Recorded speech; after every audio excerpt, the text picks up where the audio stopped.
Good morning and welcome to another episode of The Unpublic with Citizen Stewart. This is episode 56, and today my guest is Bill Conrad, or Dr. William Conrad, author of the book, The Fog of Education, How the K-12 Education System Fails Children and Their Families, and how the children can save us. Lots to talk about today. Dr. Conrad is a longtime watcher of the Unpublic show, and I think this is part of our series to break the glass, meaning people come in are becoming guests from the other side. Usually you're on the other side of the glass, but now you're here as a guest. Dr. Conrad, welcome. Hello. Thank you for joining. I appreciate it. Oh, it's great to be here, Christopher. I really, have started listening to you and the 8 Black Hands, and all of education really starts with love.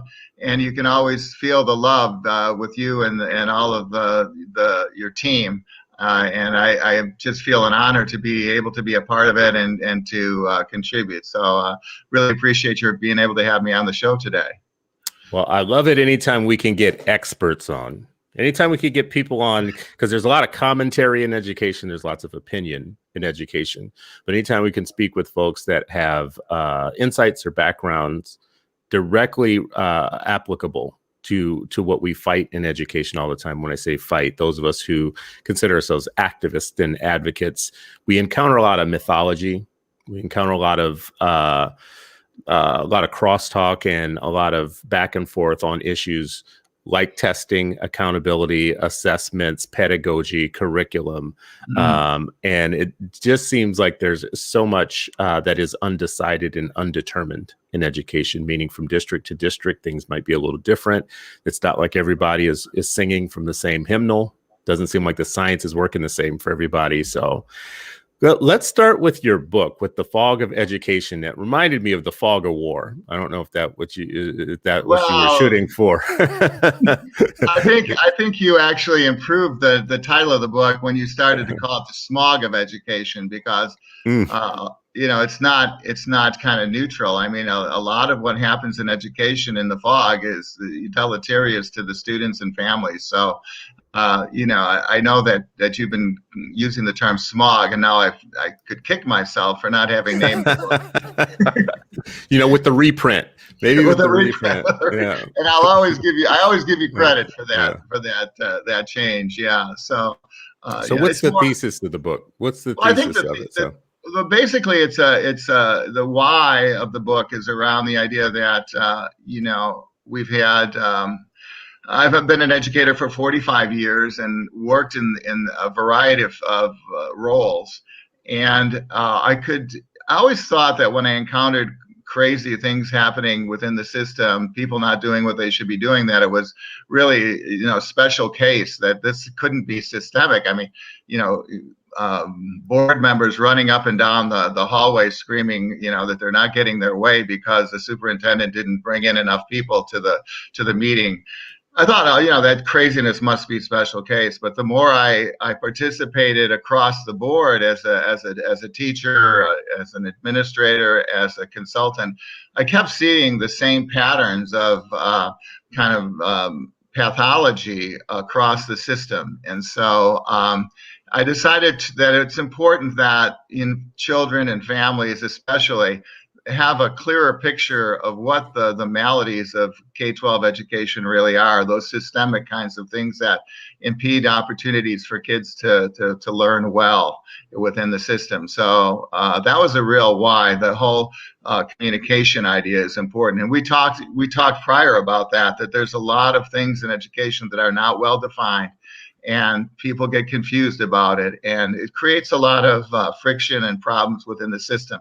So I really wanted to help build a better understanding of the system, primarily from the idea that there are many maladies and pathologies that people really can't put their finger on, but really ought to be kind of explained to them. And the other part is I've always believed in hope.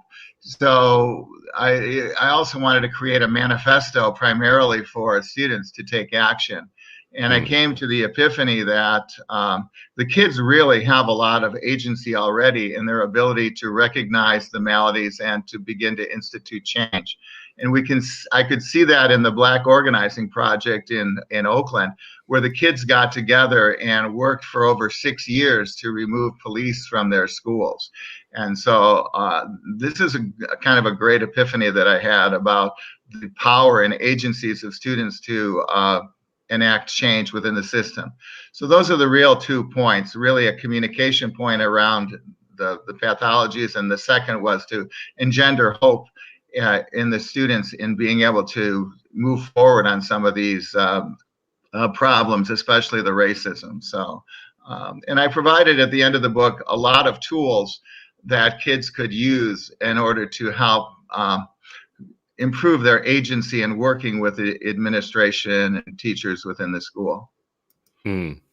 So when you talk on the first half of that, the pathologies, let's talk a little bit about that. What are some of the things that you saw? So I noticed from your background, you've done this work on more than one level. You've done some research work, but you've also done, you've been responsible for accountability in a district, and you've seen the way that districts do assessments.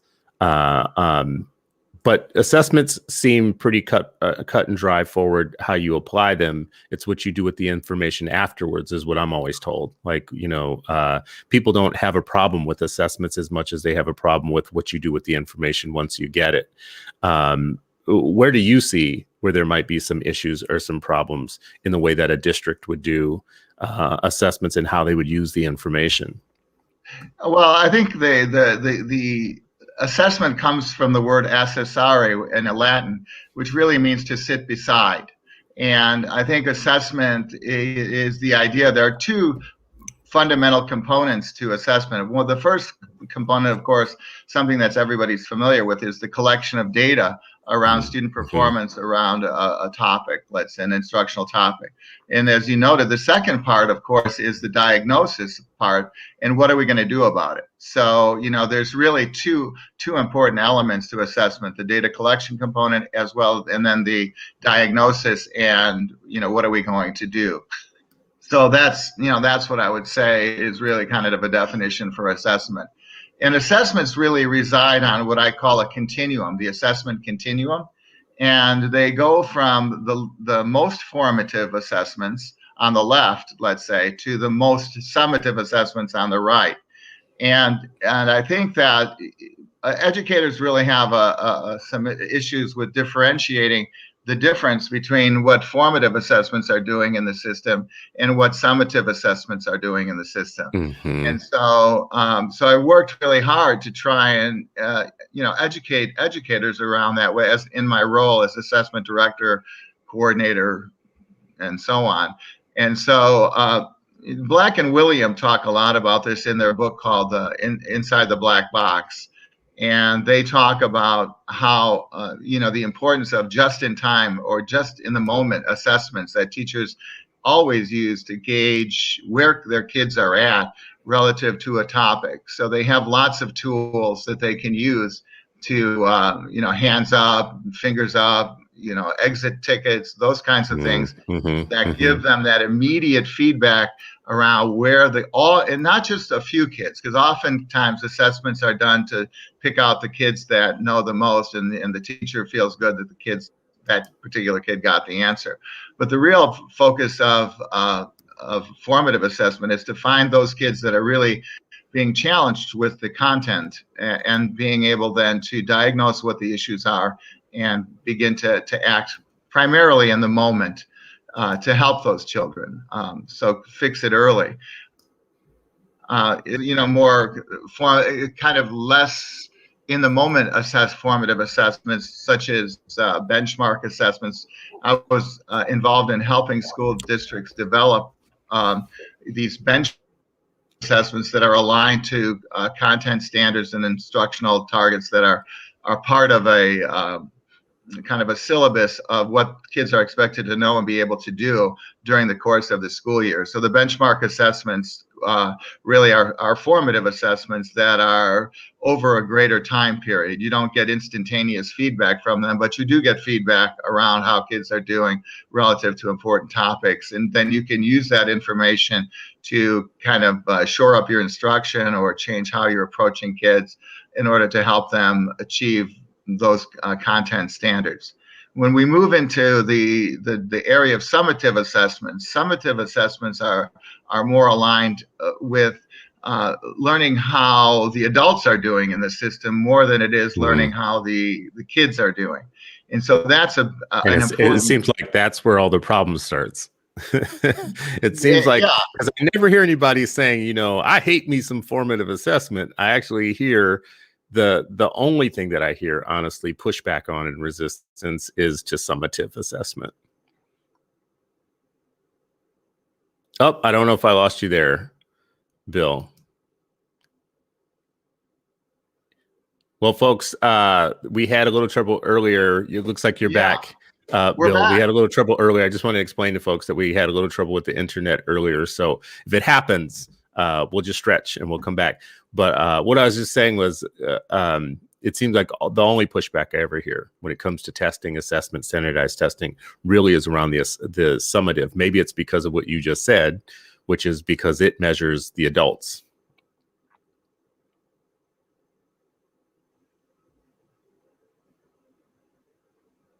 All right. Yeah, are you back there? I'm back. Okay. Sorry. Yeah, well, I am in Las Vegas, so you know we're kind of rolling the dice here, I guess, on the internet. You got that good Western internet. Well, before we jump back in, folks listening, watching. I'm sorry. What'd you say? I said a lot of times people think the only value assessment.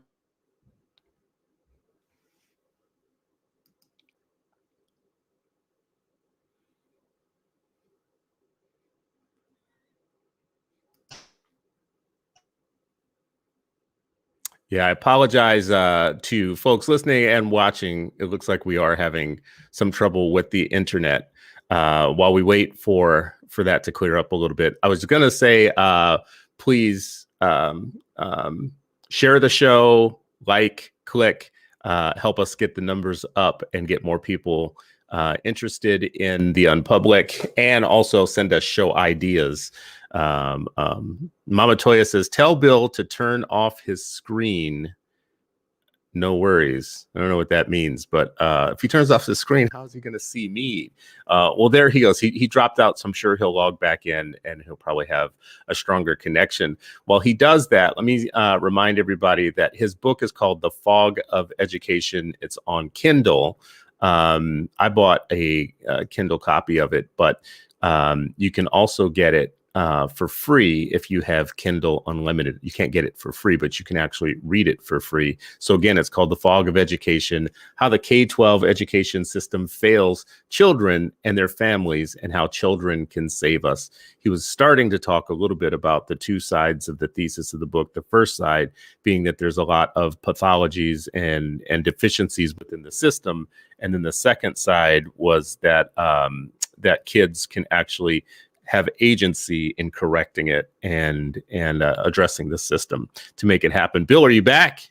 I'm back. All right. I'm back. Good. You sound good and you're stronger again. So where we left off, you walked us through a little bit around formative assessment, and then you got to summative assessment. And I kind of jumped in just to say, it seems like that's where all the problem starts in terms of pushback, in terms of the institution having problems with standardized testing. And I think it's in where you were starting. The problem is in where you were starting, which was formative assessment measures kids, and summative assessment often is seen as punitive to the adults within the system.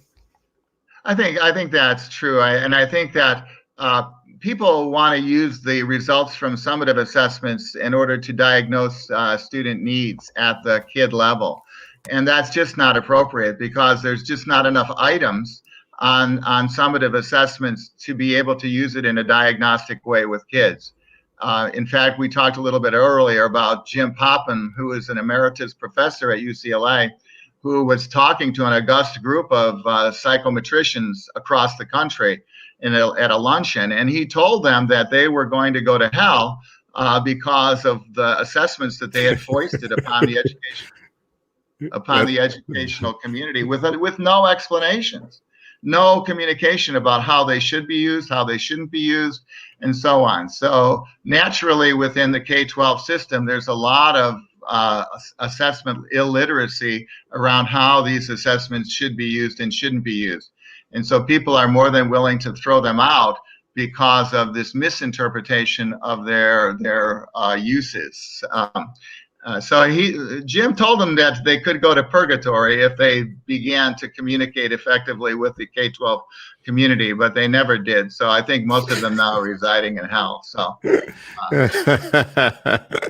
that's a pretty strong combination. You developed a test, you're going to hell. If you don't tell people how to use it, I feel like we're in hell because of the test illiteracy. One, because it just feels like we could glean so much information if educators and schools and parents and community members and politicians were all very clear on why we do what we do when, like which part of this is the formative, which part of this is summative, how do you use it, why do you use it. But oftentimes when you talk about it in public, you have to start from scratch with people. Definitely. You have to start from scratch with all this stuff. And the quickest way I've been able, one, to help myself, but also to help other parents is to say, go look at the sample items. Absolutely. Right. And read it for yourself, and then ask yourself, like, does this feel like something my kids should be able to do? What's the illiteracy on the summative side, though? Tell me, what are some of the what you see as the misconceptions about summative assessment or the misuses? Well, I think there's a real misunderstanding of summative assessments and how they've advanced over time.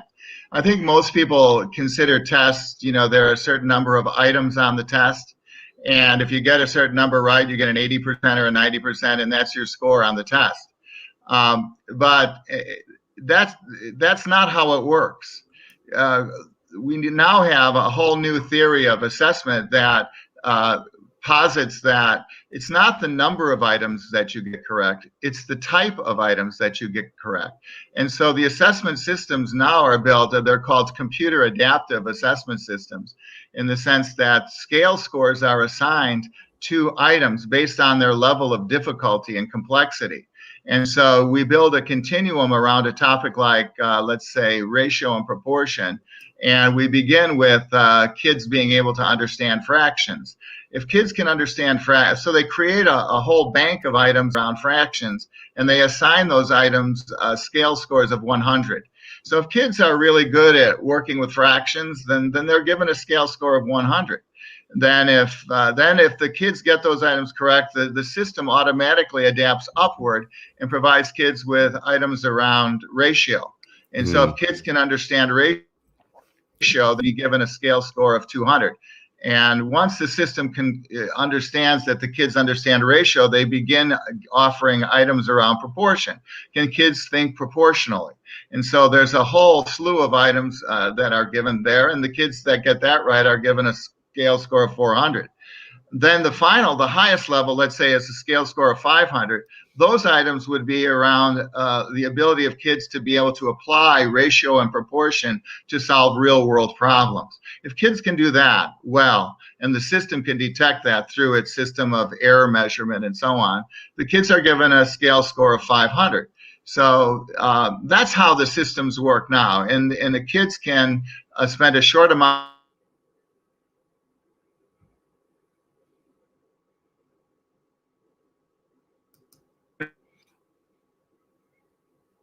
Looks like we're freezing again. We're having internet issues and difficulties again this morning. My apologies to our watchers and listeners. I'm going to pull Dr. Conrad out just for, oh, there you are. You're back again. You froze for a second there. Right. So the summative assessment gives.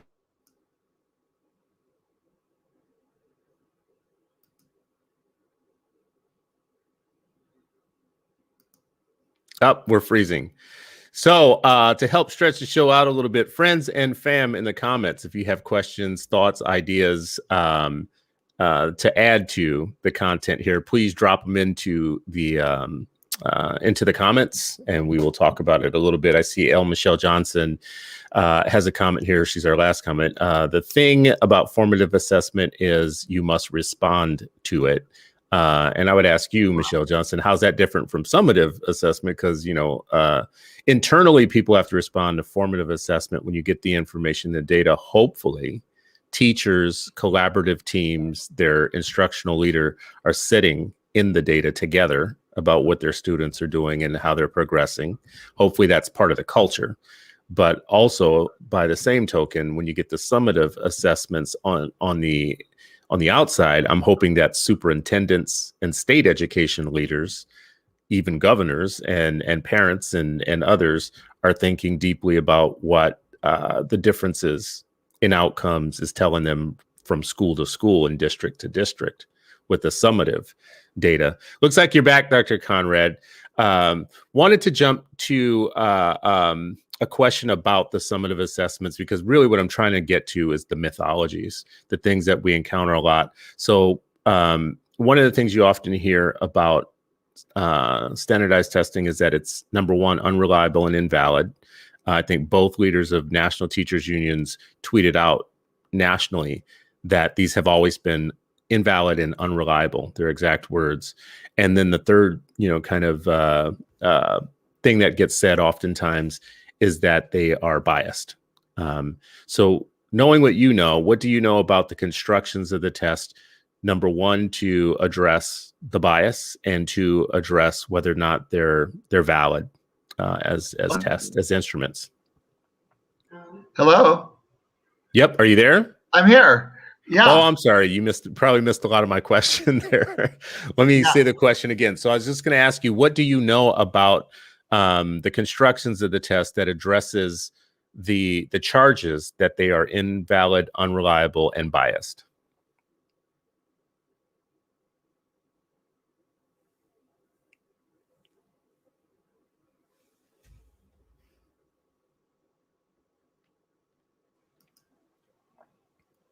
Oh, there you go.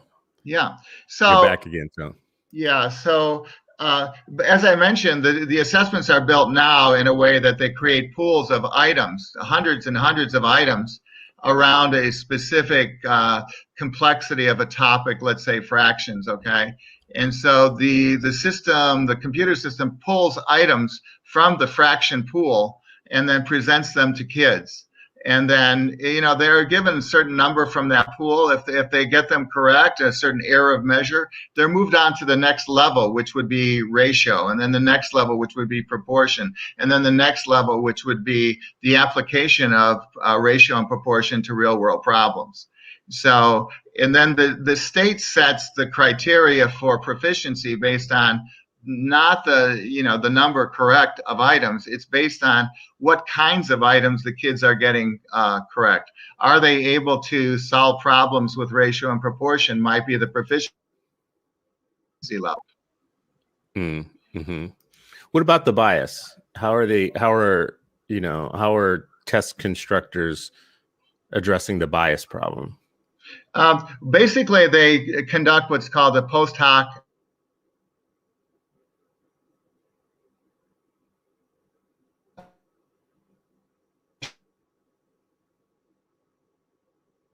to look at and whether the items are complex or simple. And so they're able to identify items that, that would be expected for kids that did well on the test, right, to do well on.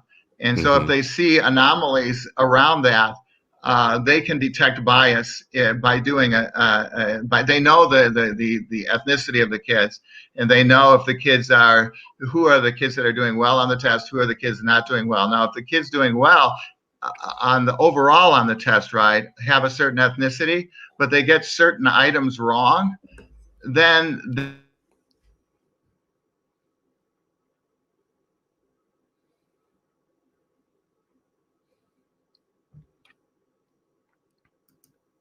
yeah, looks like we are freezing up again. Today might not be the best day for our for our conversation with Dr. Conrad. He's in Las Vegas. We're having a little bit of trouble with the internet from his side of the conversation. So what I think we should do is we should probably just continue on a little bit here, and maybe we'll have to reschedule with Dr. Conrad at some point, and we can work out kind of some of the technology difficulties there. I see maybe he popped back in. Let's see if we got you. There you are. Dr. Conrad was just telling everybody that we're having some pretty consistent internet issues, and we might need to reschedule. Yeah, here we go. Yeah. Yeah. Are you back? So did my answer come across, Christopher? It froze up. So you froze up in the middle of it again. But I think what I heard you say was that they are attempting to address the bias by looking at the different types of kids. Maybe I don't know if you meant that they test the test itself before they give it to larger populations to see how kids in different groups are performing on it. Is that right? Yeah, well, they know that kids who do well overall on the test, if they get an item that is easy and they don't get it right, then there may be some issue with that particular item. It's not an issue with the kid; it's an issue with the item.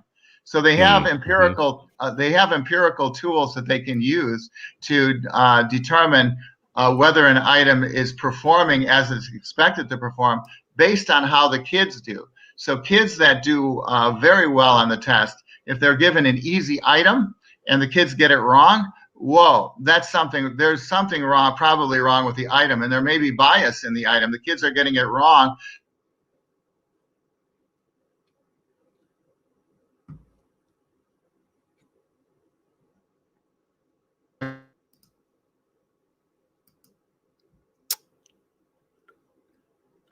Yeah, so you froze up just a little bit again there. This is what we should do, Dr. Conrad. Yeah. We should reschedule the show, and then we could work on our technology just a little bit right now, because I think it's coming in pretty choppy, so it's going in and out. Yeah, but that won't be a problem.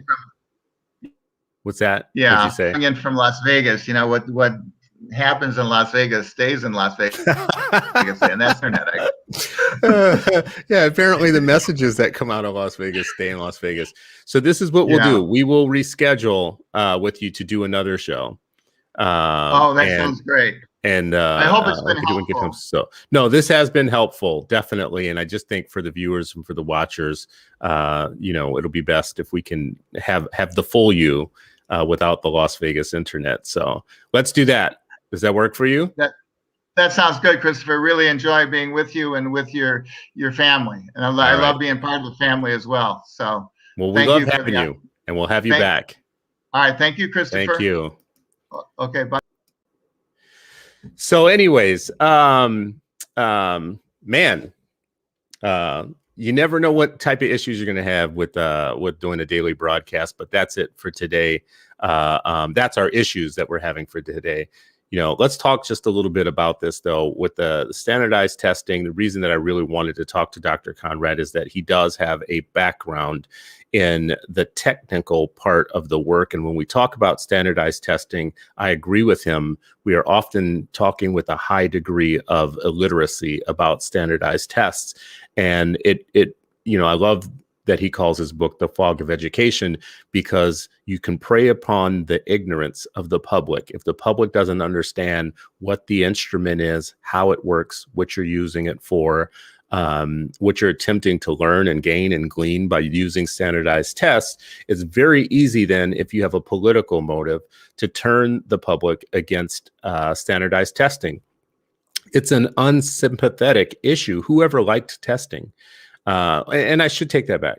There are some people, and I just learned this from my own kids in the last go round of the standardized testing that they had to take, that there are some kids that are competitive and they really want to see how they're going to do and what score they're going to get. So, but I just want to say, generally in the public, people don't like going to the dentist. They don't like taking shots. They don't like getting vaccinated. They don't like going to psychotherapy oftentimes. Testing is one of those things where it's not going to be an easy sell for the public. Hey, let's do some testing. It's great. That's not one of the things that's going to be easy to make a sympathetic case for. But it's almost like broccoli and cauliflower. It's not gonna be easy to convince your kids that they should love it or like it, but it's just necessary for health, for general health, that there are things that you do that may not be on the top of your list is a lot of fun. But the mythology, to have two of the national education leaders, one who leads the AFT and one who leads the NEA, the two most major education associations in the United States, with millions of members who teach our kids every day, to have them be the ones who come out front and tell the public that standardized testing is, one, not valid, not reliable, two, and three, is biased, racially biased, are pretty strong charges coming from an authority, coming from a source that many in the public would believe that they know what they're talking about. I believe that they know what they're talking about. I just think that they have political motives for not wanting to see the proliferation of standardized testing. One of the most major reasons is something that Dr. Conrad just said, which is that formative assessment is the teachers themselves testing the students. Like, what do the students know? Summative assessments, which are the tests that they fight the most, are the ones that have a reflection on what they're doing. They don't mind testing the kids, and they don't mind when the kids get tracked based upon their recommendations in or out of gifted and talented, or when their grades make the difference and have high stakes for the kids in their classrooms. They don't mind that as much. What they do mind is anything that says, okay, that's great for the kids. Now, let's see how the school is doing. Let's see how the district is doing. Let's see how the state is doing, because then people make decisions based upon that data to say whether or not we're doing well enough. Are the schools good enough? First of all, is the teaching good enough from classroom to classroom to classroom? Are the schools good enough? Are the districts and the state? Is it all good enough?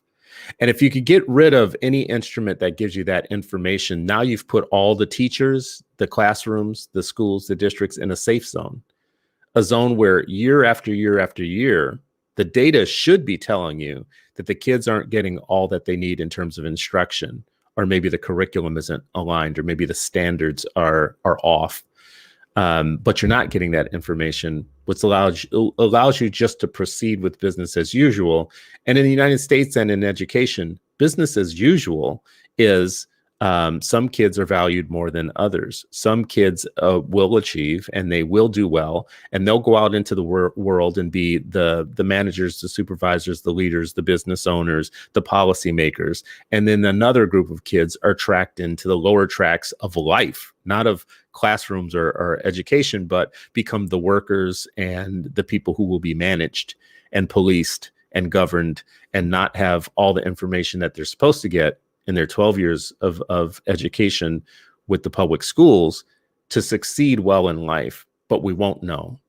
We won't know because we're fairly incurious about the data, about the information that we get from standardized tests. I can't, in a short amount of time, sell you on the idea that the tests are valid. I'm out here oftentimes, it feels like, by myself.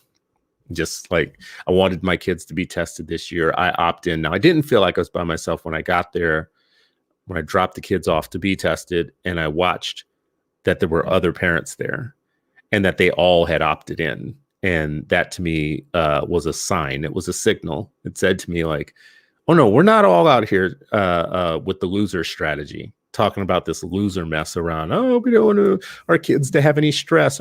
My kids did not stress out any more about that than they stress out when I make them get off of Fortnite or when I make them stop playing Roblox for 10 minutes or whatnot. The big stresses in life are not that they have to take a test. And if that is, then there's a different problem in my mind. That's just one guy talking as a parent. Michelle Johnson says, we have to be mindful that to do competitively, I want to make sure I'm reading this right.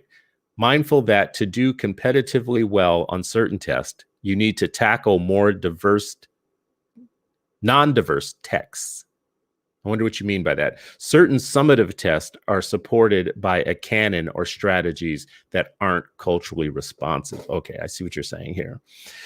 So, so I think what Dr. Conrad was going to say about that, or what he started to say about this bias question, this question of racial or cultural bias in the test, is that they test the test on different groups of kids, and they look for what the results are. And if kids are not getting easy answers, if they're not getting some of the easier questions, then they look at the question and say, what's wrong with the question? Like, what's wrong with this? Why are so part of the sausage making of the test is testing it on groups of kids to see how they're responding to it. And I feel like it's not something we talk often about. They're trying to control for this racial bias question. I don't know, Michelle, if that gets to, what you would want in terms of a change. I don't know if it means you want different questions on the test to be more culturally relevant, but I think part of the rigor is getting kids to read unfamiliar text to see if they could get if their reading is so good that they could glean meaning from text that isn't necessarily within their wheelhouse. One of the sample questions that I looked at from our state test in Minnesota, in the reading portion of it, it was an Indian poem. And the poem was about an Indian girl in India. And it takes you totally out of your own cultural context. So you really do have to know how to read to be able to glean, because it's not talking about your friends and your neighbor and your family members. Something that's kind of the reason you would get it right is because you already have pre-existing knowledge.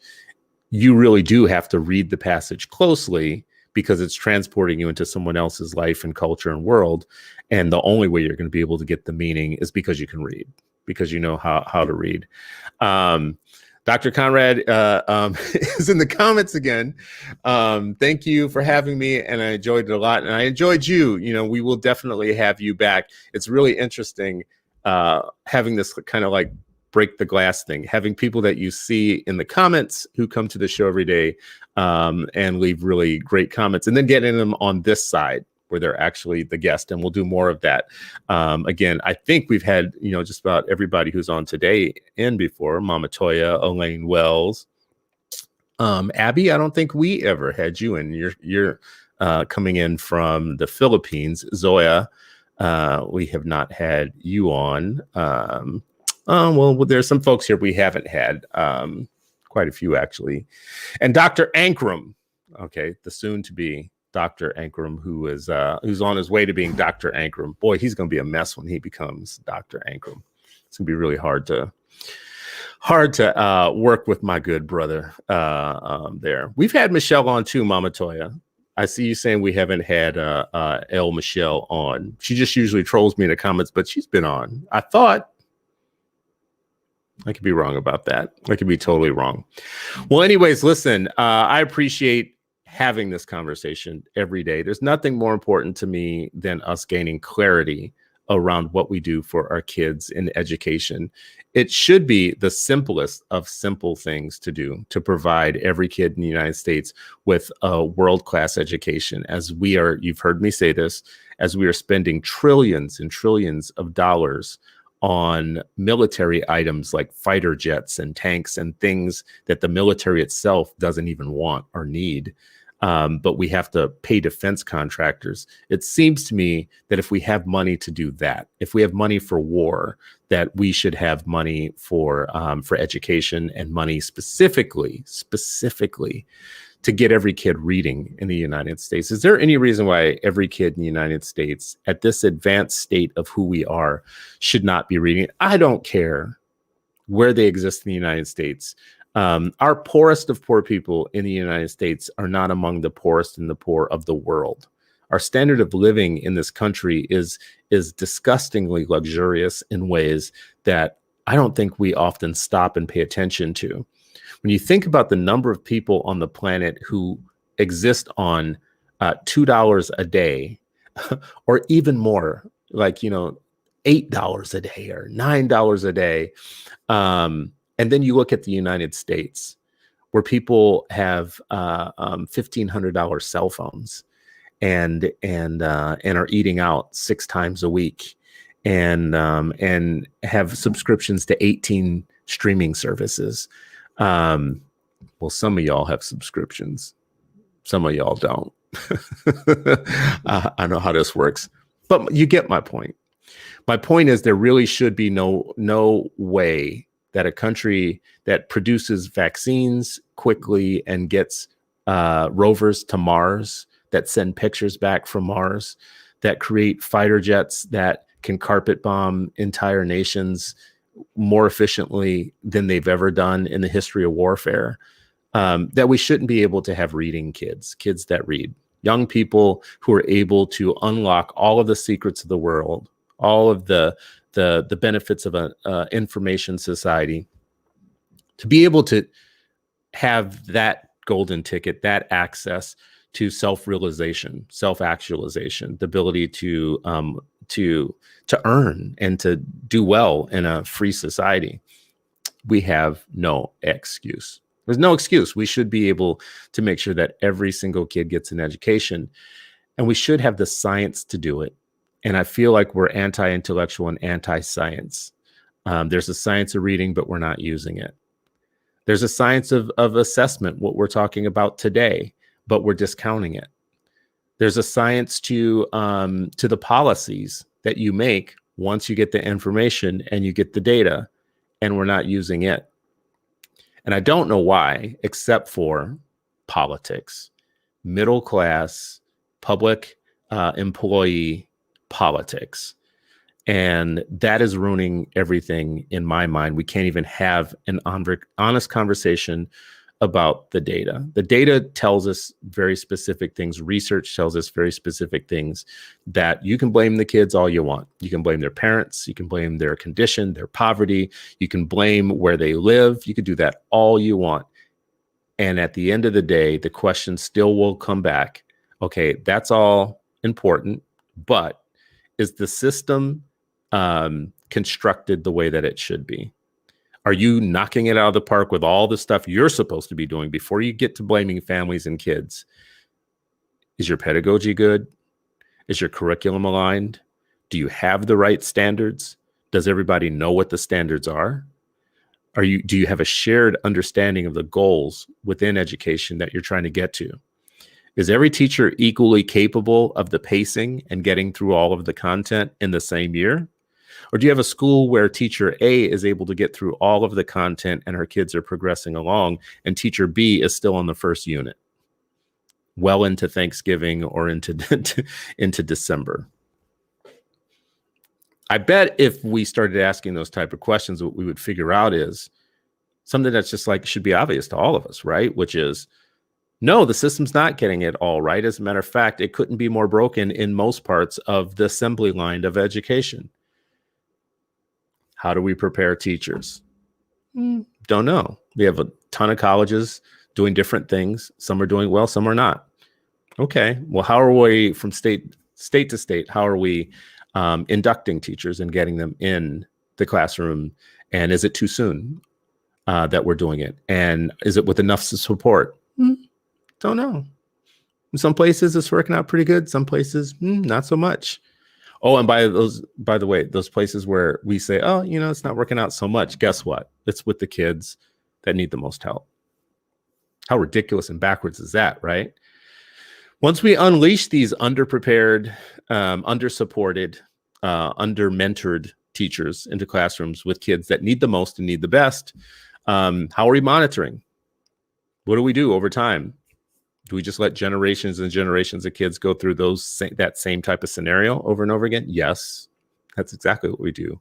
As a matter of fact, we do exactly that. Generation of kids going through very similar circumstances in classrooms. And what becomes the default, keep saying it here on this show and saying it to you, what becomes the default pushback is, but I mean, look at the poverty in the school and it's segregated. You can't just put all of these poor Negroes into the same building and expect them to actually have elastic brains that can take in information and do something with it. Man, what do you expect? Well, I expect more than first-year teachers who are underprepared, don't understand culturally relevant pedagogy, don't have the best kind of preparation for things like how do you teach reading? How do you teach math? In some cases, the stuff that isn't reading or math, social studies and history and whatnot, you have offensive and backwards materials that aren't aligned to any real standard, not a standard that any of us should support. Again, we need the information. We need data. If you're a parent and you're listening to this, or you're a parent activist and you're listening to this, it's nice to talk about emotional things and emotional themes. Like, I think you might have bias, or you might be racist, or I think that you might this, that, yeah, it's good to think things. It's better to have proof and evidence of them. And all the evidence tells us, all of the evidence tells us that the system of education needs improvement in very specific areas. The how of teaching, the how of assessment, the why of policy. Like, what are the policies we're passing to support improvement? And there's just not enough accountability. Conrad, Dr. Conrad is in the comments. See, this is how the glass works. He was on this side of the glass, and now he's back on the other side of the glass. He says standardized tests do empirical tests on items. Items are in buckets based on a continuum of content and complexity. Scale scores are awarded based on content hierarchy and level of complexity. If students who are doing well overall on the test miss an item or lower complexity, that is a flag that there may be a bias in the problem with the item. And I think we just talked about this a little bit, which is, let's just start with, folks. There's a science to these tests. Let's just stop saying standardized tests are racist and bad and blah, blah, without getting under the hood and saying, no, let's just talk about how they actually work rather than getting into the emotional stuff. And what Dr. Conrad just said is a more rigorous point about testing than we will ever make in our kind of pedestrian conversations about it, which is they do test these things. They test for bias. They do have a science to how they do it. I'm not saying it's perfect. I'm not here to give anybody a free pass. I'm not going to say you're never going to find a question on a test where you think, oh my God, that's a little weird, or that's not necessarily culturally responsive or relevant. But then again, if you're not going to find perfection on a test that has been tested multiple times over with different groups of people, with educators in the process, and with people of color in the process, then tell me how you're going to trust even more the unstandardized tests that are being given by underprepared teachers who do things like have your kids write a slavery assignment where they write from the perspective of the slave master about what would make a good slave, things like that, right? Those really aren't being tested. This whole kind of, I'm a teacher, I'm a professional, just trust me, let me shut my door, get out of my way, get out of my classroom, blah, blah, blah, blah. That's only something that you can say if you really trust the workforce. And I can see where half of this country might really trust the workforce because that workforce looks just like their aunts and their moms and their cousins. For the rest of the world, who have to pull their trust through the lens of history and through the lens of social interactions between racial groups, there's no kind of blind trust. That's not going to work. No, I need third-party, objective, rigorous verification of how we're doing as a partnership between you, me, the school, the teacher, the classroom, all that. Yeah, trust but verify. And I need some third-party verification. As imperfect as standardized tests may be. And I'm not even one here to like get on they're super imperfect and whatnot. No, they're not. They're good enough. Just knock it off. In my mind, this is just me talking. They're good enough. Michelle Johnson says, another problem. We know that Black and brown and poor children are getting stuck at lower level work. Then we give standardized tests on grade level. And I love this because the construction of the problem in your statement, Michelle, is that giving the grade level test isn't really the problem. It's what happens before you give that grade level test that's the problem. It's like blaming your blood pressure, your high blood pressure, on the blood pressure test, not on the fact that you ate 4 slabs of ribs last night with 100 million grams of sodium in it, right? So what you did before they put that on your arm and they gave you the test is the problem. It's not the fact that they took your blood pressure. And I look at these tests in a lot of ways like blood pressure, because we have silent killers in our community. In health, we have silent killers: sodium, salt, sugar, things that will cause diabetes and high blood pressure are in our behavior, and they're in our lifestyles before. And in testing in schools, we have things that happen before that are very similar to sodium intake. An intake of a weak curriculum from a weak teacher, from weak teaching in a weak classroom over time is the equivalent of sodium in your diet. It's the equivalent of secondhand smoke. It is the secondhand smoke of education. Bad teaching is the secondhand smoke of education. It will show up at some point in your health, and then you want to blame the test. It's not going to work. Sherry Lucas Hall: sometimes we as educators are way too arrogant about who we are and what we do. Woo! Sherry, you're gonna make me pop over here, because I don't know how to say it. So just let me say it in my own way that I always say these things. Teaching to me is one of those untouchable professions, because we're all supposed to say, oh my God, you work so hard. It's a thankless job. You are the best thing ever. There's no blah, blah, blah. And you can hear kind of the sarcasm in my voice. It's because I'm so frustrated and tired with that. It's an adult profession with supposedly adult people who shouldn't need their own egos to be stroked about the work that they do. It should be about the kids that they serve, just like doctors should be about the patients, and pilots should be about the passengers, and lawyers should be about their clients, right? It should not be about you needing to hear that you're from your client as a lawyer that you're the best thing ever, or as a pilot, oh my God, thank you for landing the plane. It's such a tough job. You had like 80,000 things to do in the course of this flight. Thank you God so much for getting me to where I wanted to go. But in teaching, it's such a narcissistic, navel-gazing, about me profession that we oftentimes can't talk about the kids or center the kids. And no, I am sorry. You may be very good at what you do, and you may have taken a lot of time to educate yourself on how to do it well.